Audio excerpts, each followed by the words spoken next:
Sa isang liblib na baryo sa tabi ng bundok, may isang binatang nagngangalang Elias. Bata pa lamang siya nang magdulot ng malubhang sakit ang lagnat na hindi may paliwanag ng mga albularyo. Hindi na siya nakalakad ng normal mula noon. Ang kanyang kaliwang binti ay nanigas at nagdulot ng pilay. Dahil dito, madalas siyang pagtawanan ng ibang kabataan at itinuturing na pabigat ng ilang kamag-anak. Ngunit si Elias ay may kakaibang lakas ng loob. Kahit nahihirapan, hindi siya kailanman sumuko. Araw-araw siyang sumasama sa ama sa bukid, nakikipagbanat ng buto upang makatulong sa pamilya. Sa tuwing masusugatan o mapapagod, tahimik lamang siyang nakatingin sa langit, wari bang humihingi ng tulong sa mga bituin. Isang gabi matapos ang isang mahabang araw ng pagtatanim ng palay, napadaan si Elias sa isang matandang puno ng mangga. Napakalaki ng punong ito, tila ba sumasayad ang mga sanga sa mga ulap. Ang sabi ng matatanda, may nilalang daw na nakatira roon, isang puting kapre na bihirang magpakita sa tao. Ngunit si Elias, dala ng kanyang kabutihang loob at matibay na pananampalataya, ay hindi natakot. Naupo siya sa ilalim ng puno, pinahinga ang kanyang binti at nagdasal. Kung sino ka man na naririto, sana'y bigyan mo ako ng lakas, hindi para sa akin, kundi para matulungan ko ang aking mga magulang. Sa biglang paghihip ng malamig na hangin, nagliwanag ang paligid. Mula sa lilim ng mangga, unti-unting lumitaw ang isang higanting nilalang na balot sa puting usok. Ang kanyang balat ay tila yari sa ginto at abo, at ang kanyang mga mata ay kumikislap na parang bituin sa gabi. Isang puting kapre ang humarap kay Elias. Hindi ito mukhang nakakatakot, bagkus may aura ng kapayapaan. Boses nitong malalim at mabagal. Matagal na kitang pinagmamasdan, Elias.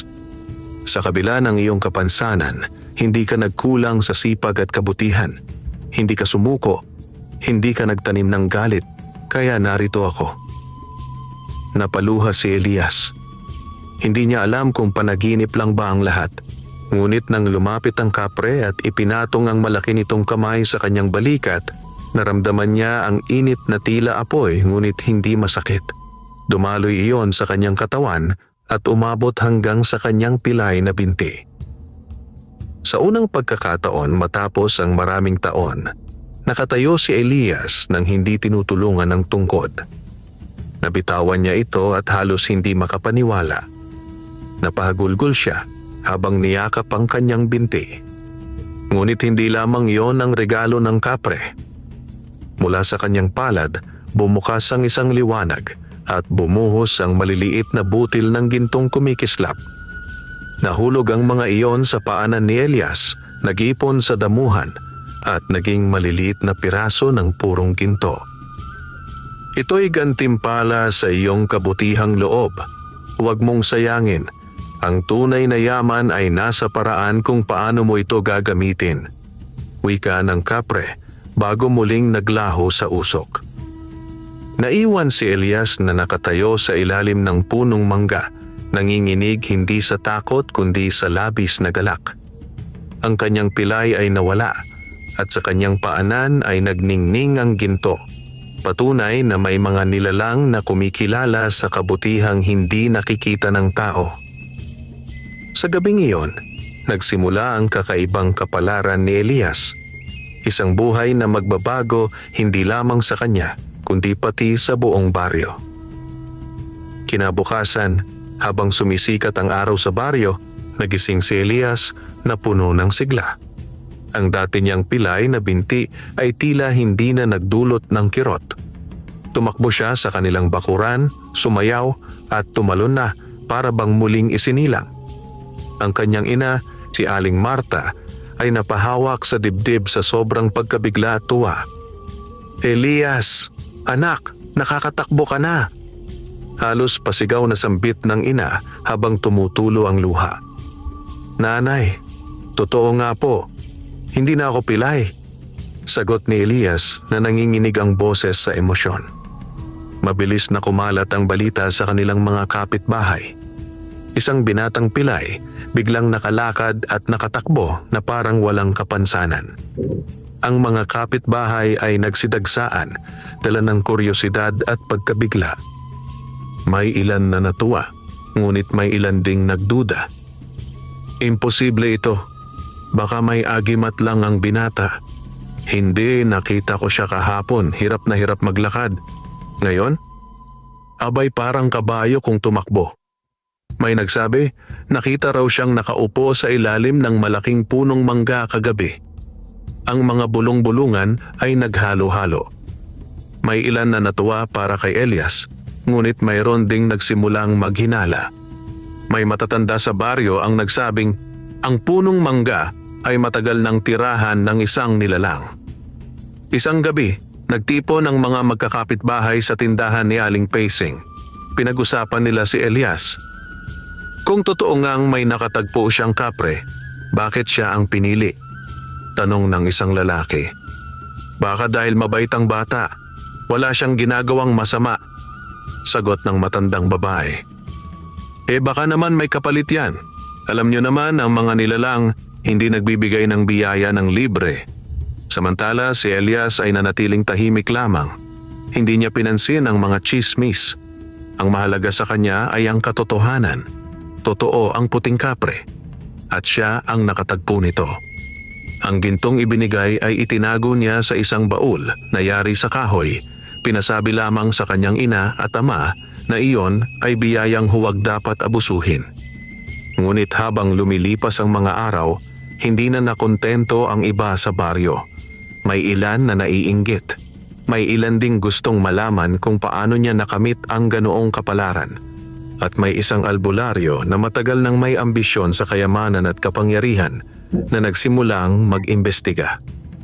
Si Casimion, isang albularyong kilala sa baryo bilang maalam ngunit sakim, ay nakarinig ng balita tungkol sa milagro ni Elias. Napangiti siya, ngunit hindi iyon ngiti ng pagkatuwa. Isa iyong ngiti ng pagnanasa. Pagnanasang malaman kung paano makuha ang kayamanang ipinagkaloob ng nilalang sa ilalim ng punong mangga. Habang ang buong baryo ay natutuwa at nagtataka, si Casimion naman ay nagbabalak ng isang bagay na magpapabago sa kapalaran ni Elias. Sa bawat baryo, laging may iisang tao na kinatatakutan at pinagtitiwalaan ng sabay, ang albularyo. At sa baryong tinitirhan ni na Elias, si Casimion ang may hawak ng kapangyarihang iyon. Mataas, payat, at may mga matang laging tila may lihim na iniisip, si Casimion ay kilala bilang mabisang manggagamot ng sakit, tagapalayas ng masasamang espiritu at tagapayo ng mga takot sa kulam. Ngunit sa likod ng kanyang kakayahan ay nakatago ang isang pusong sakim at uhaw sa yaman.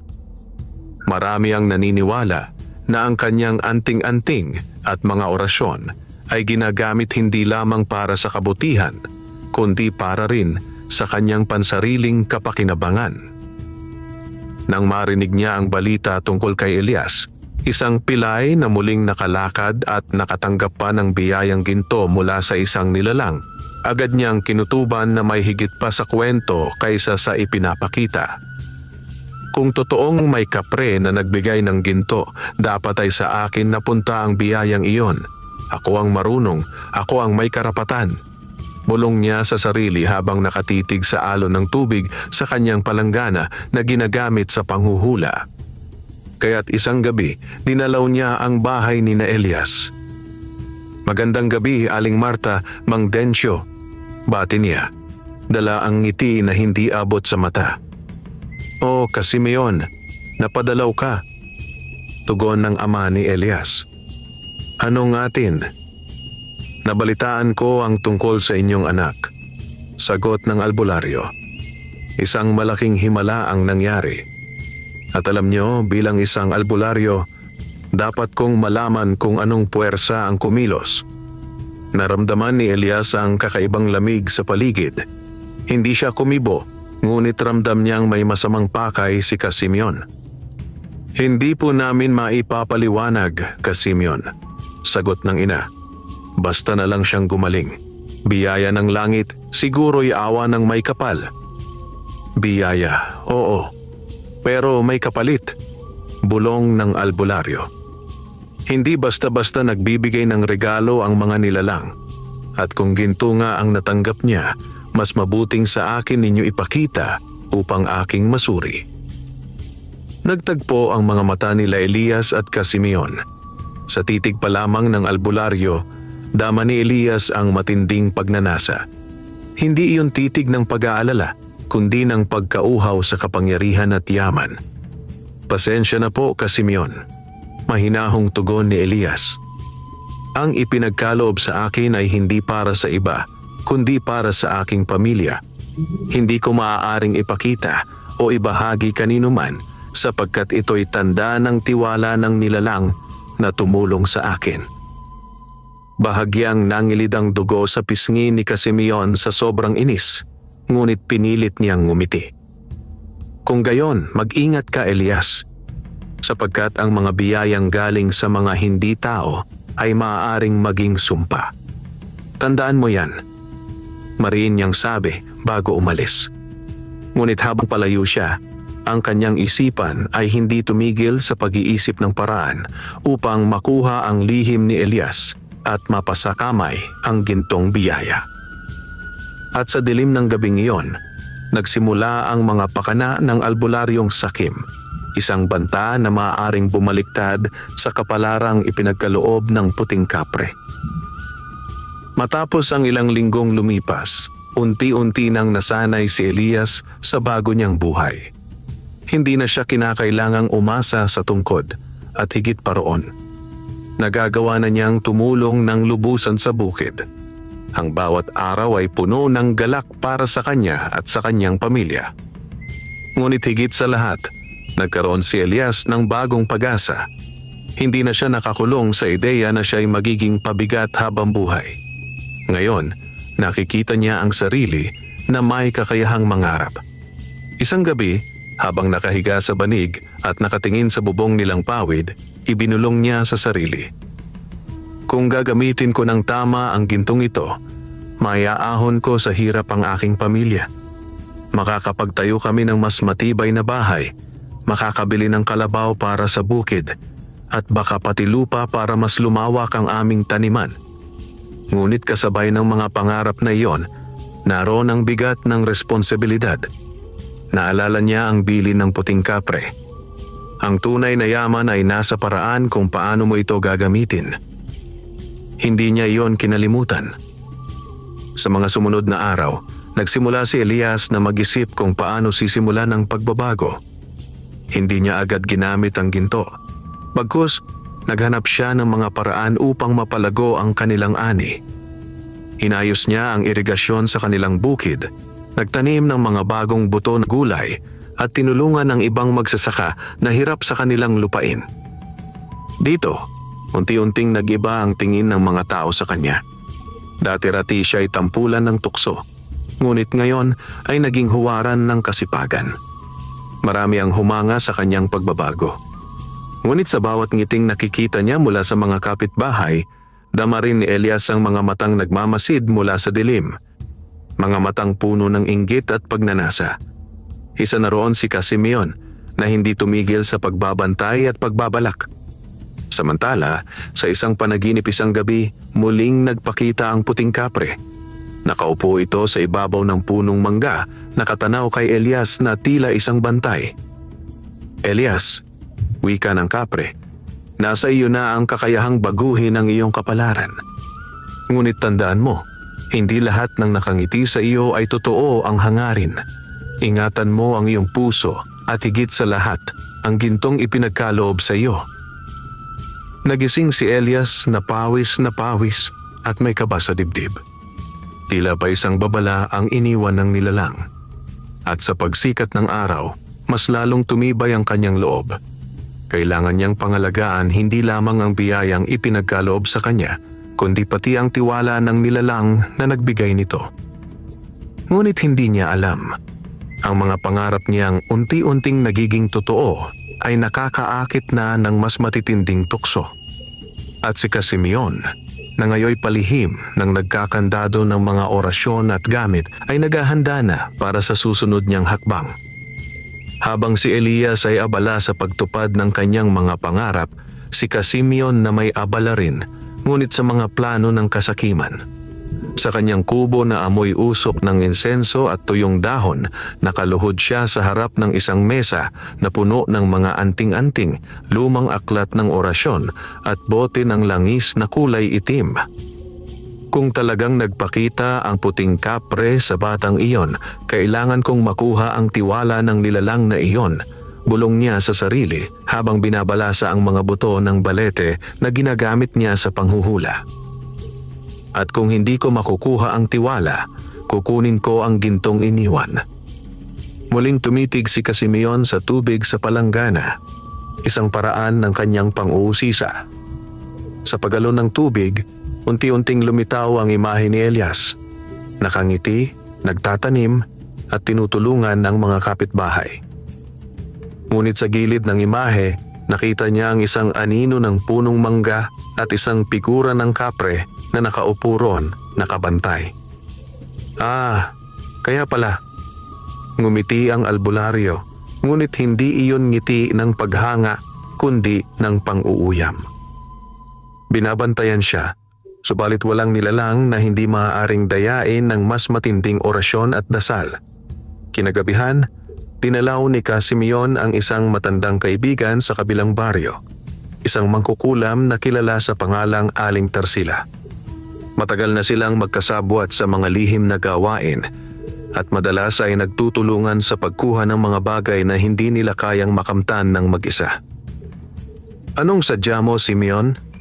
tanong ni Aling Tarsila, habang pinaglalaruan ng manika na yari sa balat ng kambing at tinuhog ng karayom. "Kailangan kong makuha ang isang bagay," sagot ni Simeon. "Ginto, maraming ginto. Ibinigay ng isang puting kapre sa isang binata. Hindi ko hahayaang siya lamang ang makinabang." Tumawa si Aling Tarsila, isang halakhak na tila alon ng masamang hangin. "Kapre ha? Hindi sila basta-basta. Lalo na kung puti. Ibig sabihin, malinis ang kanyang puso. Hindi niya ibibigay sa iyo ang tiwala kung sakim ka. Kung hindi niya ibibigay, kukunin ko," madiing sabi ni Simeon. "Turuan mo ako ng orasyon upang mailayo ang kapre sa bata. Kung wala siyang bantay, mas madali kong mahahanap ang gintong iniwan." Nag-isip si Aling Tarsila. Matagal na niyang kilala ang kasakiman ni Simeon, ngunit alam din niyang mapanganib ang kanyang balak. Subalit dahil sa kagustuhang mapalapit din sa yaman, pumayag siya. "May isang ritual," bulong niya. "Ngunit kapalit nito ay dugo. Hindi ka makakalapit sa kayamanan ng kapre nang hindi naghahandog," tumango si Simeon. At sa gabing iyon, pinasimulan ng isang madilim na kasunduan. Sa kanilang mga palad ay dumaloy ang dugo ng manok na inalay, kasabay ng mga salitang nakapangingilabot na hindi dapat marinig ng karaniwang tao. At mula sa kadiliman ng kanilang ritual, nagsimula ang isang kapangyarihang magpapabago sa takbo ng kapalaran ni Elias. Ngunit hindi alam ni Simeon na ang bawat dasal ng kasakiman ay may kapalit na sumpa. Mula nang isagawa ni Simeon at Aling Tarsila ang kanilang ritual, tila may nagbago sa paligid ng baryo. Ang mga aso ay madalas tahulan ng dilim ng gabi, ang mga manok ay tila naguguluhan at nagtitilaok kahit 10 oras. At ang hangin ay dumadaloy na may dalang kakaibang lamig. Si Elias, na nooy masigla at abala sa pagtulong sa kanyang ama sa bukid, ay biglang nakaramdam ng mabigat na pakiramdam. Habang nagdidilig ng mga halaman, biglang humangin ng malakas at tila ba may bumulong sa kanyang tainga. "Mag-ingat ka, Elias." Napatigil siya, napatingin sa paligid, ngunit wala namang ibang tao. Kinilabutan siya at agad na napatingin sa malayo kung saan matatanaw ang malaking punong mangga. Ang mga dahon nito'y tila kumakaway sa kanya, hindi dala ng hangin kundi ng isang mahiwagang kilos. Kinagabihan, habang nakahiga siya, muli siyang nanaginip. Sa panaginip, nakita niya ang puting kapre, Nakaupo sa sanga ng mangga, ngunit hindi gaya ng dati na mapayapa at maaliwalas. Ngayon, tila ba may bigat sa anyo nito. Elias, malalim na tinig ng kapre. May mga matang nakamasid sa iyo. Ang iyong ginto, ang iyong paggaling. May mga pusong sakim na nais iyong kunin. Ingatan mo ang iyong pamilya. Ang oras ng pagsubok ay paparating.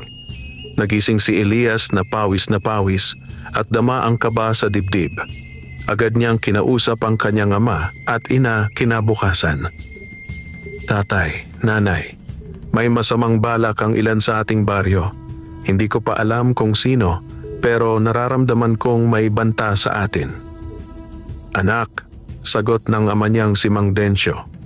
Kung sino man iyan, huwag kang mabahala, narito kami. At higit sa lahat, ang Diyos ay nakabantay. Ngunit nanatiling hindi mapakali si Elias.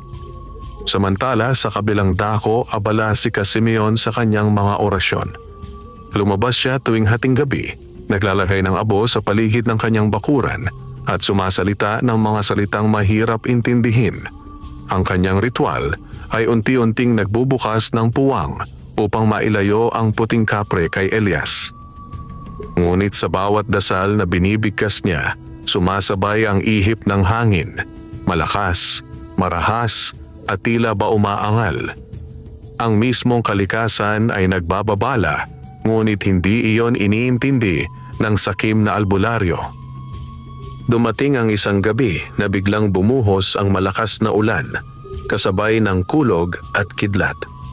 Habang kumukulog, may isang tinig na narinig ng buong pamilya ni Elias mula sa labas ng kanilang bahay.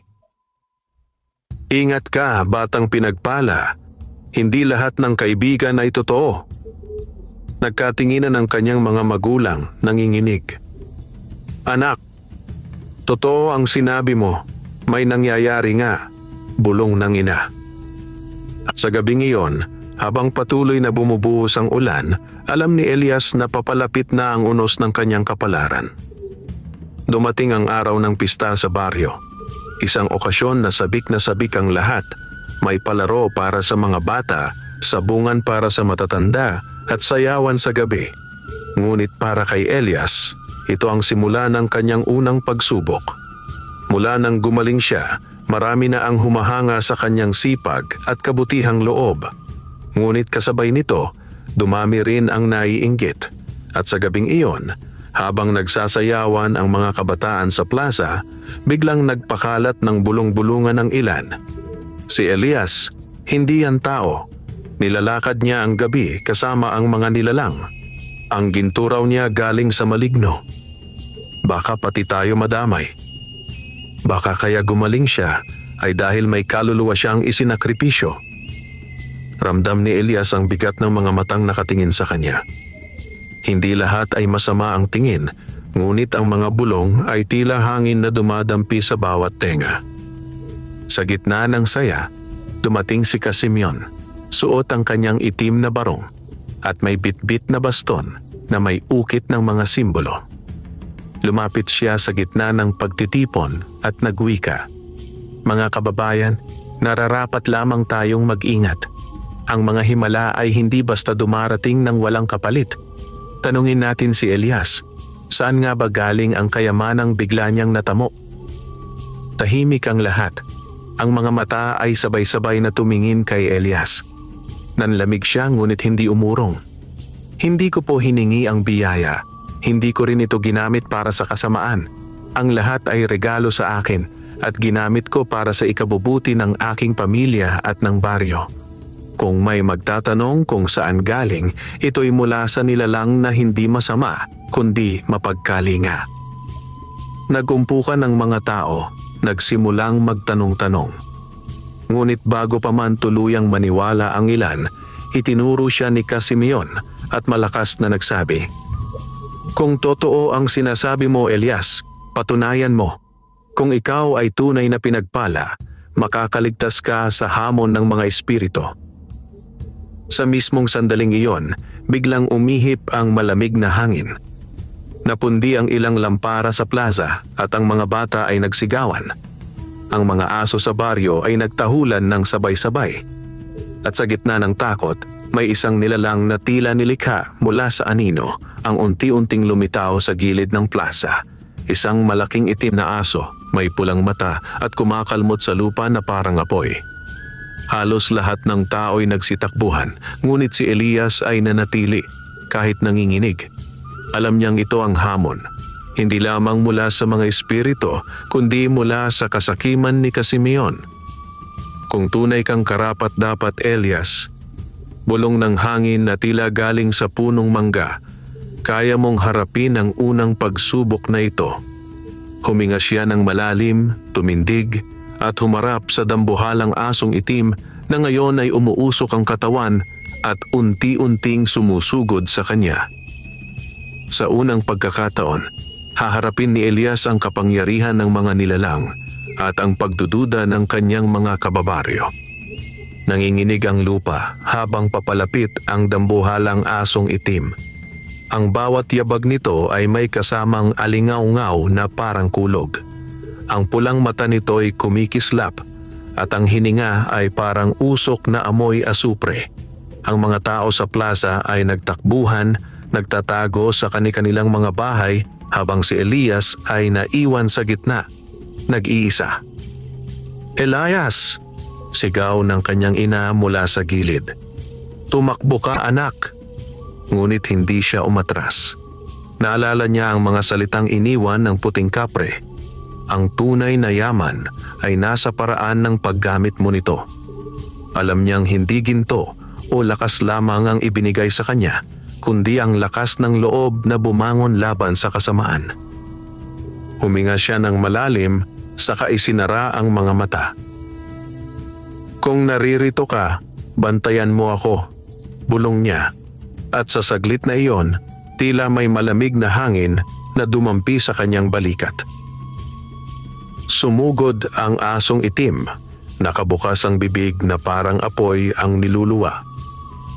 Bago pa siya maabot, biglang nagliyab ang mga lampara sa paligid ng plaza na kaninay napundi. Ang mga apoy ay sumayaw na tila ba pinoprotektahan si Elias.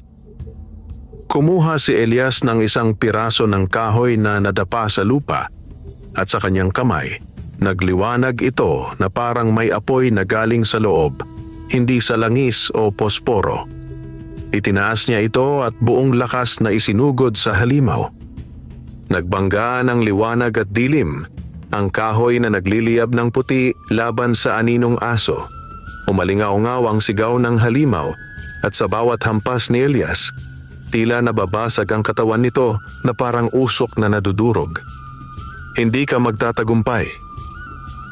Ang boses na tila nagmumula sa halimaw, ngunit dama ni Elias na iyon ay tinig ni Simeon, nag-uutos mula sa malayo.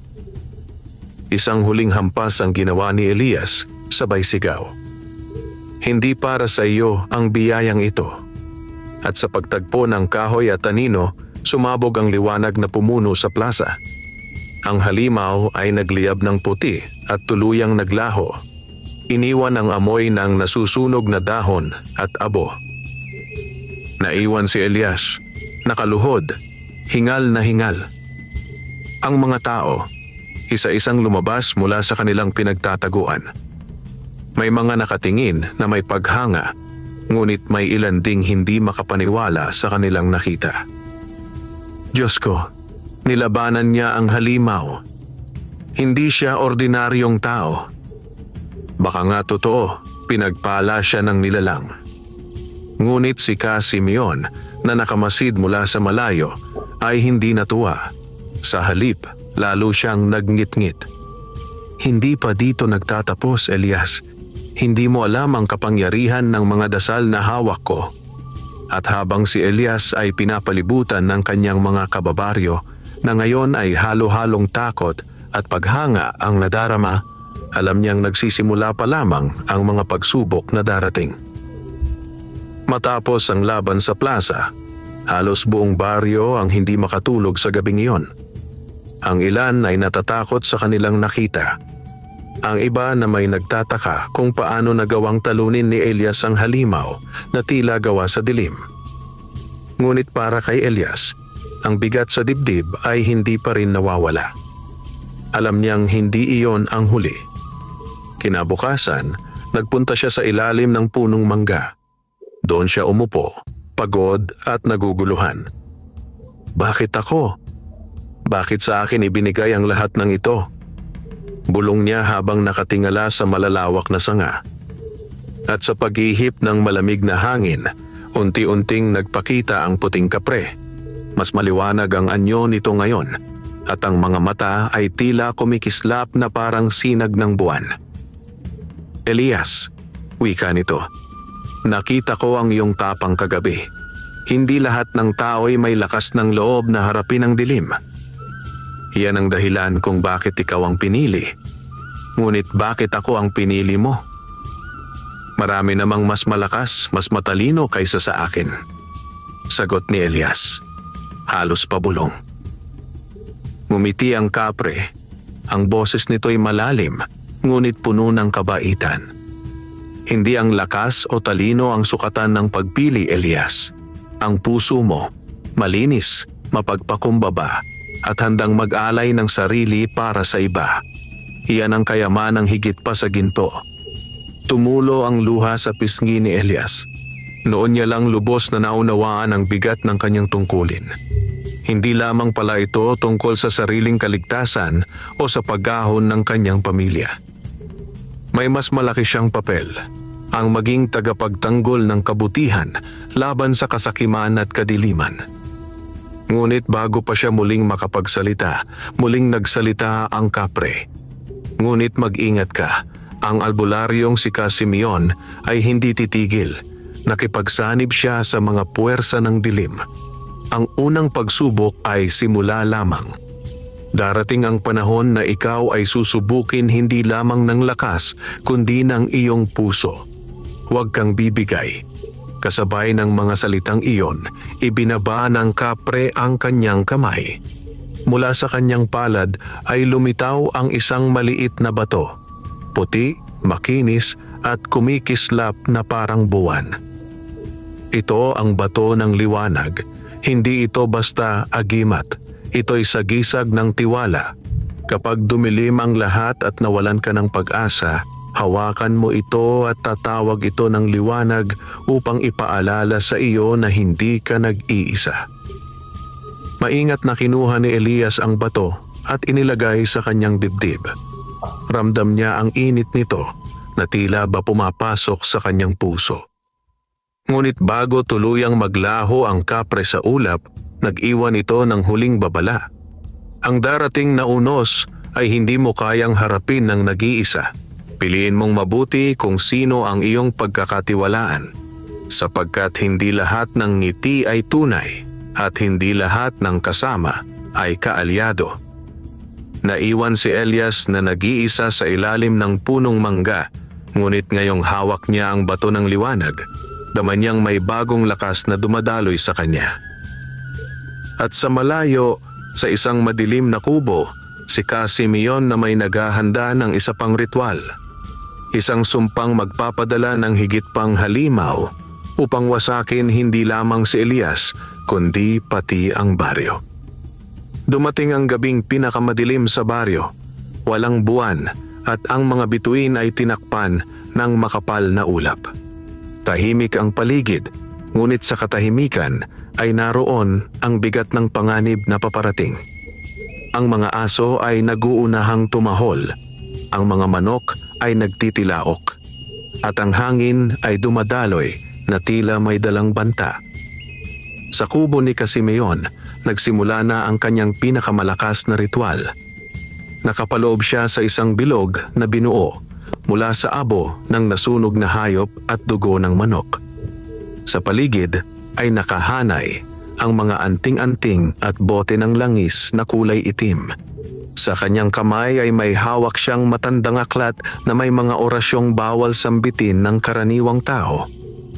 Ngayong gabi, dudurugin ko ang bata, ang lahat ng ginto, ang lahat ng biyaya, mapapasakin. Sigaw ni Simeon habang inaawit ang orasyon. At mula sa kadiliman, unti-unting lumitaw ang tatlong halimaw.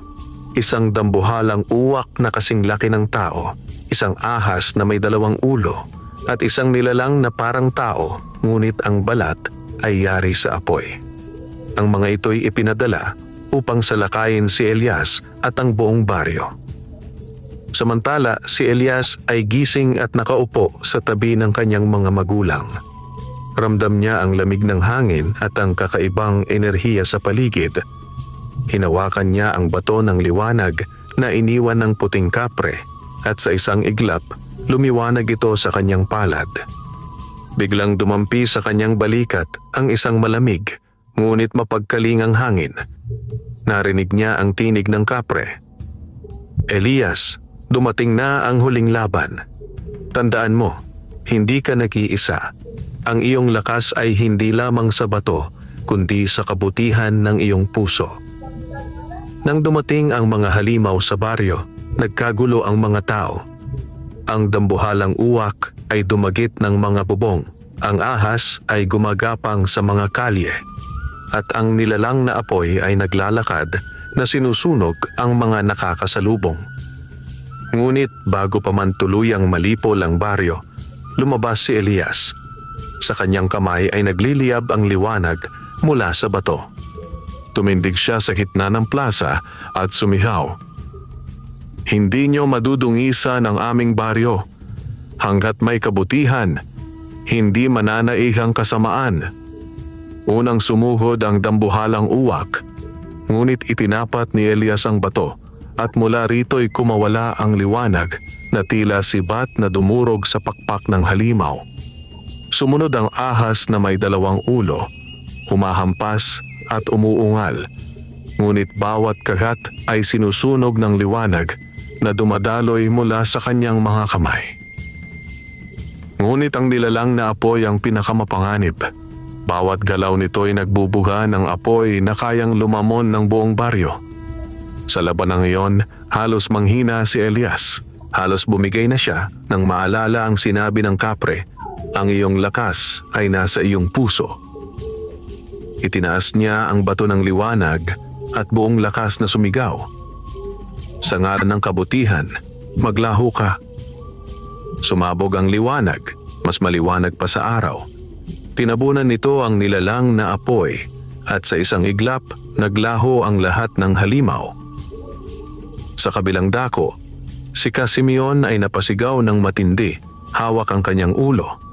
Ang kanyang ritual ay bumalik sa kanya at ang lahat ng kanyang kasakiman ay naging sumpa. Nasunog ang kanyang kubo at siya'y hindi na muling nasilayan ng mga tao. Sa baryo, dahan-dahang bumalik ang katahimikan. Ang mga tao ay nagsilabas mula sa kanilang mga bahay at nakita nilang nakatayo si Elias sa gitna ng plaza. Pagod ngunit matatag, hawak pa rin ang bato ng liwanag. Lumapit ang kanyang inaatama, niyakap siya ng mahigpit. Ang mga kababaryo naman ay lumapit at sabay-sabay na yumukod bilang tanda ng paggalang. Si Elias, siya ang nagligtas sa atin. Hindi siya sumpa, siya ang ating biyaya. Muling humangin ng banayad at sa malayo sa ibabaw ng punong mangga, sumilip ang anyo ng puting kapre, nakangiti, bago tuluyang naglaho sa ulap. At mula noon, si Elias ay hindi lamang binatang pinagpala ng ginto. Siya ay naging tagapagtanggol ng kabutihan sa kanilang baryo. Isang patunay na ang tunay na yaman ay hindi nasusukat sa ginto, kundi sa pusong marunong mag-alay para sa iba. Lumipas ang maraming taon at ang baryo na minsang binalot ng takot ay naging masagana at payapa. Sa gitna nito, isang malaki at matibay na bahay ang itinayo, hindi upang ipagyabang ang yaman, kundi upang maging tahanan ng sinumang nangangailangan ng tulong. Doon nanirahan si Elias kasama ang kanyang pamilya at naging bukas ang kanilang pintuan para sa mga ulila, mahihirap at mga may sakit. Hindi ginamit ni Elias ang gintong iniwan ng putikapre para sa pansariling luho. Sa halip, itinulong niya ito sa mga magsasaka upang magkaroon sila ng sariling lupang matataniman, sa mga kabataan upang makapag-aral, at sa mga nangangailangan upang hindi na magutom. ang kanyang kabutihan ay nagugat sa buong baryo at mula roon, naging kilala ito bilang isang lugar ng kasipagan at pagkakaisa.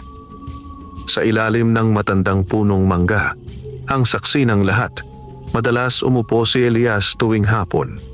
Madalas niyang tinititigan ang mga bata habang naglalaro at ngumingiti siya sapagkat alam niyang ligtas na ang kanilang kinabukasan.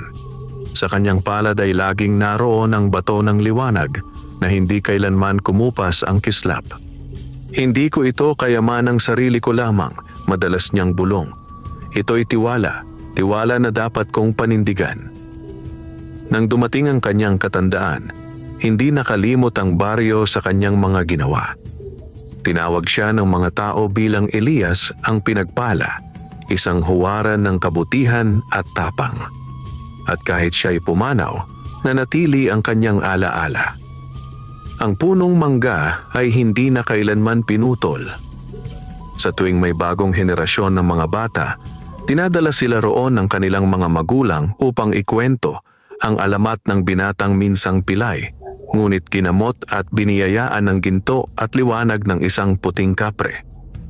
At tuwing gabi ng pinakamatingkad na buwan, sinasabi ng matatanda na may makikitang malaking nilalang na nakaupo sa sanga ng punong mangga, nakangiti habang nagbabantay. Ang kanyang presensya ay nagpapaalala sa lahat na ang tunay na yaman ay hindi nasusukat sa dami ng ginto, kundi sa kabutihang iniwan mo sa puso ng mga tao. At sa bawat ihip ng malamig na hangin sa baryo, naririnig ang bulong ng puting kapre.